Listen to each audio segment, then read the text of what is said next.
Hello students, I am Seema Kushwaha from physics department. आज हम पढ़ेंगे क्वांटम मैकेनिक्स के अंतर्गत क्वांटम मैकेनिक्स की अभिग्रहित के बारे में। तो हम देखते हैं कि क्वांटम यांत्रिकी के अभिग्रहित कौन कौन से हैं। श्रोडिंगर समीकरण की स्थापना एवं तरंग फलन की विवेचना के आधार पर क्वांटम यांत्रिकी के अभिग्रहितों को निम्न रूप में व्यक्त कर सकते हैं।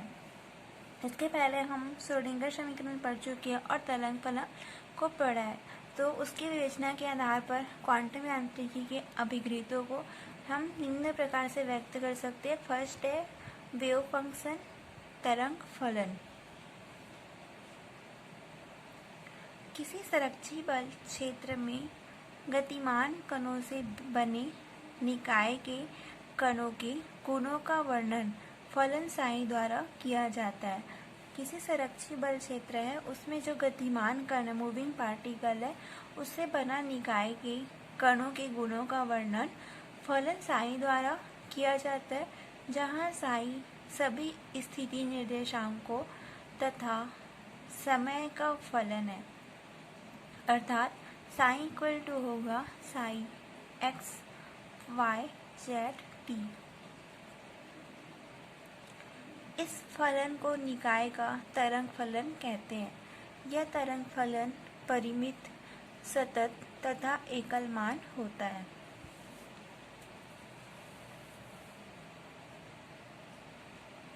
सेकंड है operator.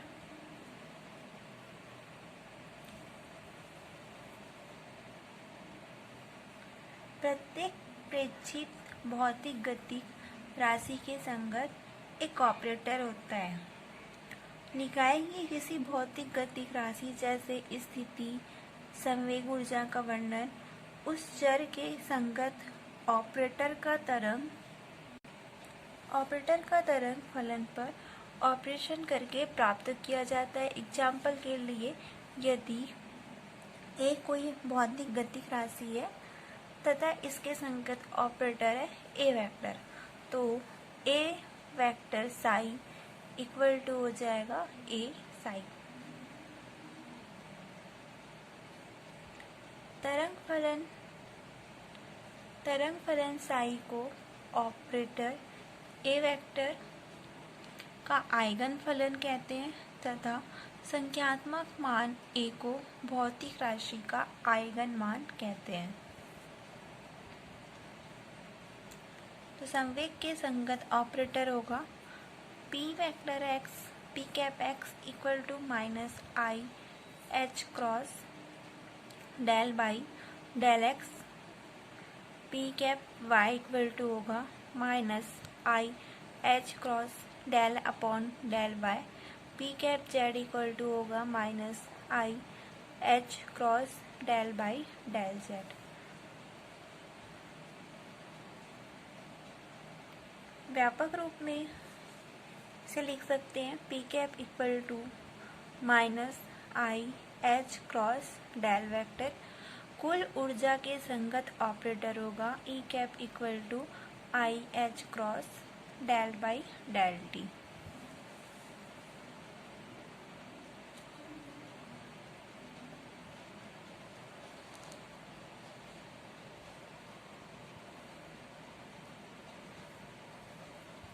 H cap equal to होगा minus H square H cross square upon 2m del square plus we.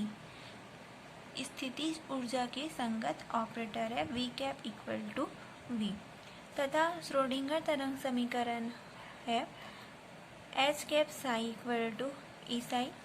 तो हम श्रोडिंगर समीकरण निकाले थे काल आश्रित तरंग समीकरण के लिए minus H cross square upon 2m del square plus V psi equal to I H cross del psi upon del T तथा काल अनाश्रित तरंग समीकरण था minus H square H cross square upon 2m del square plus V bracket close psi equal to ई साई।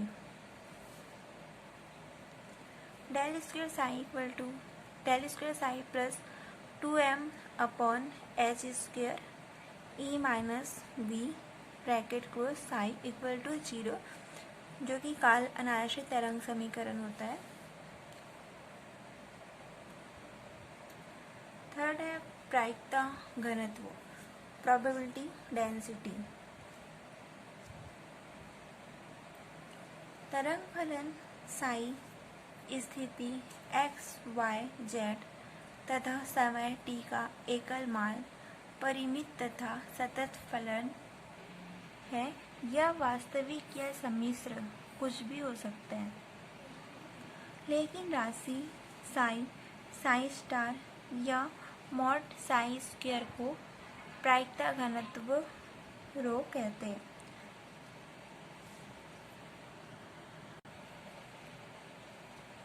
जो कण की स्थिति x, y, z में पाए जाने की प्रायिकता बताती है। तो कण के किसी सूक्ष्म आयतन dv equal to dx, dy, dz में पाए जाने की प्रायिकता होगी rho equal to triple integration v psi star x, y, z t psi x, y, z t dx, dy, dz। Fourth है प्रसामान्यीकरण, नॉर्मलाइजेशन। तरंग फलन Sai x, y, z t को दी गई शर्तों के अंतर्गत प्रसामान्यीकृत होना चाहिए। तो प्रसामान्यीकृत की शर्त है triple integration v psi star psi dx, dy, dz equal to 1। तरंग फलन साई x, y, z है t है, उसको दी गई शर्त के अनुसार प्रसामान्यीकृत होना चाहिए। तो प्रसामान्यीकृत की शर्त होती है triple integration v psi star psi dx, dy, dz equal to 1। Fifth point है हमारा प्रत्याशी मान, एक्सपेक्टेशन वैल्यू। यदि किसी निकाय का तरंग फलन है, वेव फंक्शन है, साई है, तो उस निकाय की किसी भौतिक गतिक राशि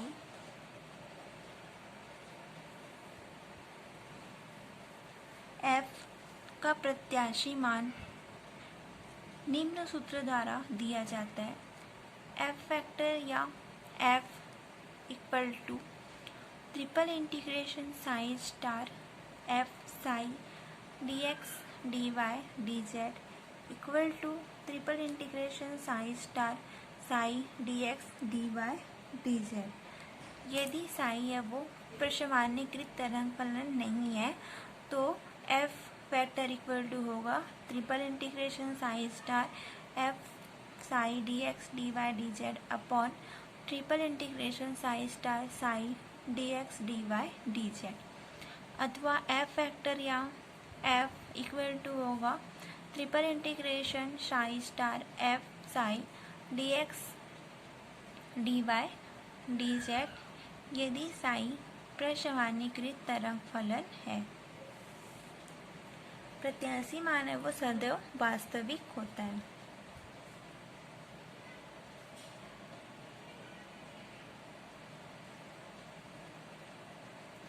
सिक्स पॉइंट होगा संक्रमण प्रायिकता, transition probability.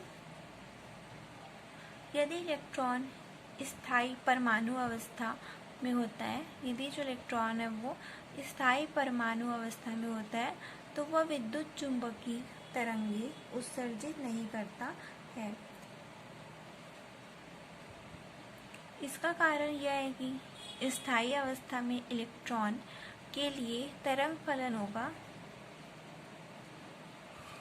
Sai x t equal to psi x ई की power minus i e t upon h cross होता है। यदि जो इलेक्ट्रॉन है वो स्थायी परमाणु अवस्था में होता है, तो वह विद्युत चुंबकीय तरंगे को उत्सर्जित नहीं करता है, इलेक्ट्रोमैग्नेटिक वेव को एमिटेड नहीं करेगा। इसका कारण यह है कि स्थायी अवस्था में इलेक्ट्रॉन के लिए वेव फंक्शन होगा psi x t equal to psi x ई की power minus i e t upon h cross.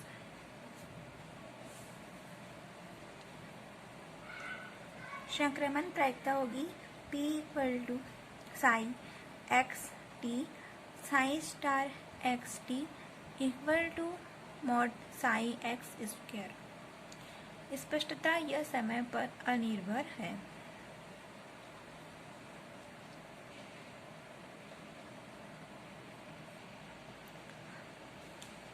माना कि इलेक्ट्रॉन का ऊर्जा आइगन मान E1 की उच्च स्थायी अवस्था जिसका तरंग फलन है साई 1 एक्स टी से ऊर्जा आइगन मान E2 निम्न स्थायी अवस्था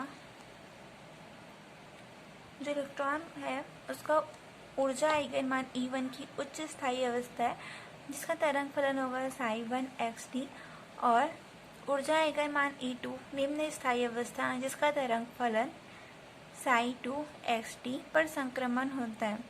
तो संक्रमण के दौरान परमाणु का तरंग फलन साई 1 व साई 2 के रैखिक संयोग द्वारा दिया जाएगा, अर्थात psi x t equal to हो जाएगा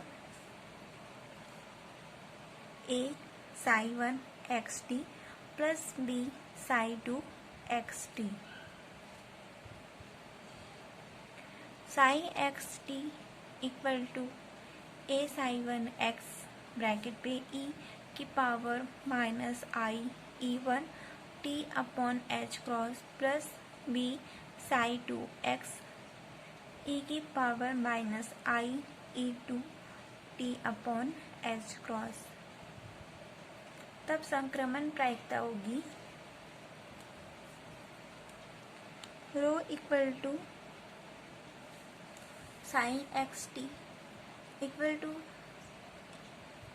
साई स्टार एक्स टी लिखेंगे इसे हम, तो ये हो जाएगा ए साई 1 एक्स की पावर एक्स ई की power minus i e 1 t upon h cross plus b psi 2 x ई की power minus i e 2 t upon h cross into a cross psi 1 star x ई की power i e 1 t upon h cross plus b star psi 2 star ई की power i e 2 t upon h cross equal to हो जाएगा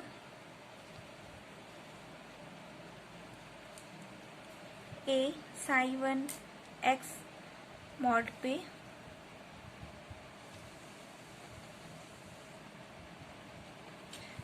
a psi 1 x square plus b psi 2 x mod square plus a b star psi 1 x psi 2 star x ई की power i e 2 minus e 1 t upon h cross plus b a star psi 1 star x psi 2 x ई की power minus i e 2 minus e 1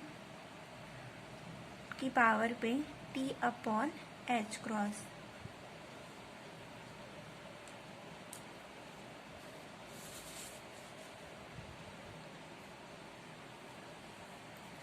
स्पष्ट है कि अब संक्रमण प्रायिकता स्थायी नहीं है बल्कि यह दोलन करती है जिसकी आवृत्ति निम्न सूत्र से दी जाती है μ21 equal to E1 minus E2 upon h. उपरोक्त व्यंजक जो है वो संक्रमण के दौरान उत्सर्जित फोटॉन की आवृत्ति बताता है। μ21 equal to E2 minus E1 upon h संक्रमण के दौरान उत्सर्जित फोटॉन की आवृत्ति बताता है जो कि बोर के अभिगृहित के अनुरूप है।